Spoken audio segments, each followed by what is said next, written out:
對重開，反對重開，要清新空氣，要清新空氣，要清新空氣，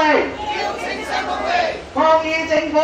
抗議政府，漠視民意。漠視民意。各位街坊，其實咧，我哋全民共抗混凝土廠及石頭行動嘅大聯盟，咁一直嚟咧，我哋個訴求咧亦都非常之清晰，我哋係非常之厭惡呢個混凝土廠同埋呢個卸樓口。卸樓口係成功俾我哋已經係擊退咗，政府撤回，亦都收到我哋嘅聲音。喺日前我哋收到呢個混凝土廠，知道佢哋已經係正式標個標，同埋已經係簽咗約。咁我哋收到呢個信息亦都非常之震驚嘅，因為其實我哋一直以嚟咧係都要求咧發展局咧係當佢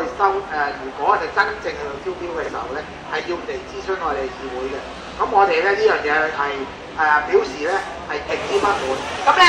我哋覺得咧，因為喺我哋條村裏邊咧，以往咧我哋嗰個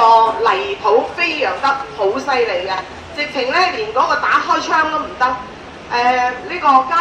嘉星角啦、嘉平角啦、沿海啊，即係話嘉龍苑沿海對住海面嗰啲住戶咧，都唔能夠成日打開佢哋嘅窗，因為咧沙船一經過咧，嗰啲泥沙咧就吹入屋㗎啦。嗱，呢一個係非常之致命傷嚟嘅。咁另外咧就係話我哋華禮樓啦、華孝樓咧對住海嘅地方咧，亦都係受住呢個塵土飛揚嘅。咁因此咧，我哋係對於呢一樣嘢係極之反感，同埋咧係極之不滿。仲有咧就係發展局咧就係漠視民意，喺今次嚟講咧係完全咧係冇諮詢翻我哋，即係話佢簽約之前都冇諮詢我哋，然後咧就簽約。我哋對於呢一樣嘢咧係十分不滿。喺今日嚟講咧，我哋係會喺會議上邊咧係痛陳呢一樣嘢嘅。咁亦都希望咧係日後咧，我哋居民咧係盡住我哋最大嘅努力咧，我哋係要攞翻我哋應得嘅清新空氣。阿凌議員，喺我哋都支持我哋同我哋一齊咧係反對佢混凝土廠多謝晒，我哋嘅聲音，我哋嘅意見多謝晒多謝晒，多謝晒。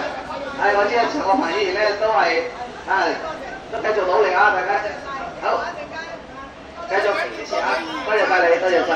咧係混凝土廠嘅議程咧，喺第5個議程裏邊，咁而家咧